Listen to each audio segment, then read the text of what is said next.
Welcome to the Business Interview. I'm Marcus Carlson. Today we're turning our attention to Russia. Its economy is teetering on the brink of recession, weighed down by a cocktail of Western sanctions, slow global growth and falling oil prices. These difficulties have fueled inflation, and the ruble has been plummeting against both the US dollar and the euro this year. Where does this leave Russian businesses? To talk more about it, we can turn now to the head of one of Russia's biggest companies. Vladimir Yakunin is the chief executive of Russian Railways. So, Mr. Yakunin, welcome to France 24, and thank you for speaking to us today. Bonjour, monsieur. Very good. Now, from an outside perspective, the problems have been stacking up for the Russian economy. As I mentioned in the introduction, we have high inflation, a falling ruble, very low growth. Where does that leave Russian businesses? What would you say about the Russian business climate as it currently stands? First of all, I should say that when we are observing the status of the economy of Russian Federation, we should, of course, understand that is correlating with the actual situation in the global economy. Whatever is said, Russian economy is part of the global economy, whether I like it or not. This is first. Secondly, of course, we should consider that this abnormal situation of sanctions is hurting Russian economy in a way. What way? Because firstly, we are being deprived of the access to the financial market in Europe, for example, right? And it is also hurting the economy of Europe. So that is just preliminary answering. And if we are talking about the actual situation, for example, just 2 days ago, we passed through the consideration by the government of the investment program and the budget of Russian Railways. And we managed, with the help of the ministers, to balance this budget for the next year. And so far, we, I suppose, will do whatever possible to gain more positive momentum in our activity. But if we look at the business mood in Russia, though, like all of the figures, once again, are sort of painting a very gloomy picture. The ruble has been falling more than 40% against the US dollar, for instance. Inflation is at 9%, or forecast to be around about 9% this year. Surely this leaves a very bad situation for Russian businesses. Listen, this is not good situation, you know, that is absolutely clear. But some experts and some people back in Russia, they are saying that, you know, a weak ruble provides more effective policy and more opportunities for our industry if we are talking about export orientation circles of our business, right? So on one side, of course, it is hurting. On the other side, it is providing us with more possibilities. But I should say that personally, if I ask me, you know, I'm not happy with this situation, because I consider it is not normal situation with all those features of the global economy today, where the political-minded issues are dominating over the economical issues. I suppose that is not correct at all. Now, how are Western sanctions hitting you as a company, Russian Railways? You are making investments in Europe. You're also making investments eastwards. You're currently in building a project that's meant to connect the west of Russia with the east of Russia and China. Are you having difficulties finding money in Western money markets because of the sanctions in order to fund these projects? Listen, our last borrowing was in spring, and we were quite successful. Before all those sanctions, we were considered by Western investors as one of the most stable and most prominent partner. So our portfolio of credit is the best possibly in Russia, with the low interest rate and the duration nearly 10 years average, which is not that very often in Russia. But of course, the fact that Russia is sanctioned, despite the fact that RGD is not sanctioned, you know, prevent us from going to the to the financial market in Europe, where we could obtain very handsome results for the very long period of time. So you are seeing difficulties getting funds, getting money in Western money markets? Not at the moment, because as I said, the budget is balanced. We made our borrowings, so we are quite safe for this year.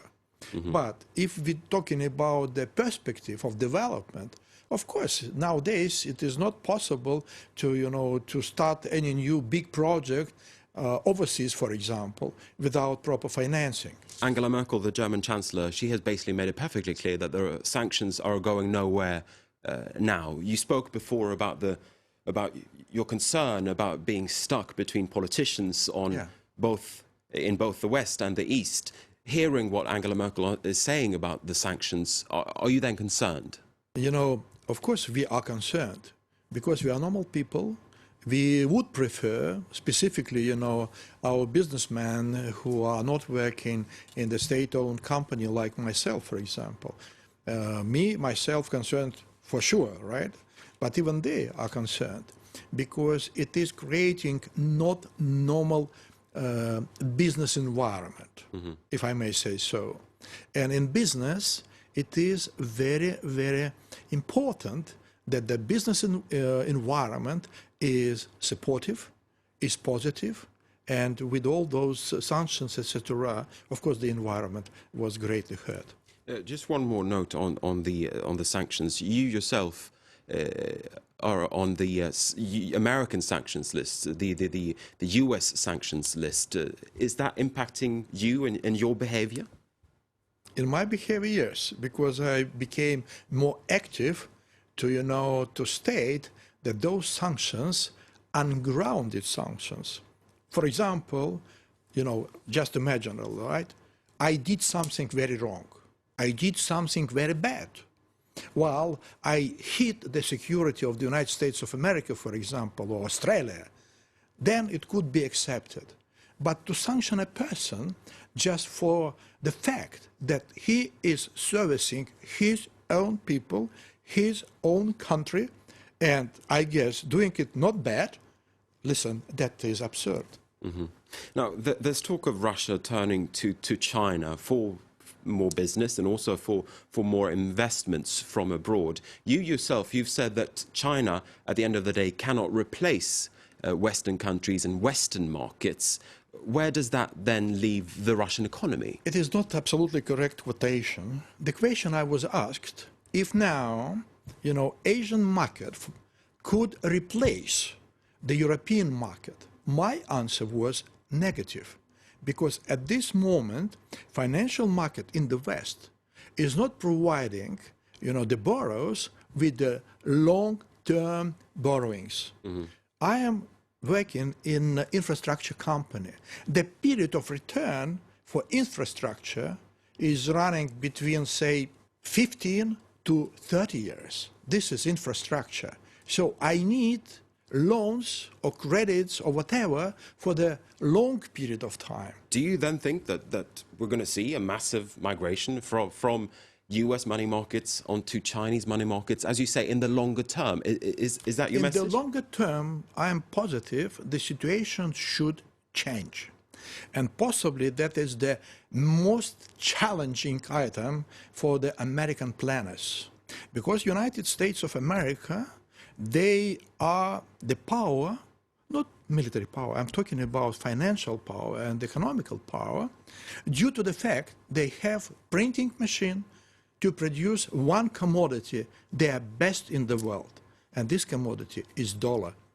And from this point of view, I suppose even in the United States of America, they do understand that this kind of one polar dominating world based on the only reserve currency could not sustain forever. It sounds as if you're saying that the United States should watch out. Well, they are already. They are not following my advices. They just have very bright minds there, and I never had a possibility to talk to them directly, But, you know, what I have as a reflection, I suppose they are already planning what to do next. Now, just one last topic, and I want to speak to you about Franco-Russian relations. You are the head, after all, of the Dialogue Franco-Russe, which is an association that sets out to promote economic ties between France and Russia. How would you say that those ties are at the moment? Listen, I never met any kind of aggression or rejection or whatever on the part of French politicians with whom I communicate, or French businessmen with whom I am partner. And, you know, that is supportive, of course. Of course, we do understand the difficulties of nowadays. But, you know, I'm positive. You know, sanctions or, you know, presidents, they are coming and going. But, you know, their interests and the, you know, actual history, it will sustain. President Hollande, however, he has suspended the delivery of two warships from France to Russia, two helicopter carriers. Is there a risk that that could strain the relationship further from your perspective? It is strange. To tell the truth, it is strange. Mm-hmm. So, you know, French industry is cutting their own legs, figuratively speaking, not providing this battleship to Russia for paying money, right? And, you know, as you ask me, when the entire contract was being prepared to sign, I was among those, but I'm not involved, who consider that is not a good contract. That is not a good contract because we need to develop our own, you know, shipyards. We had a lot, but now some of them are in decline.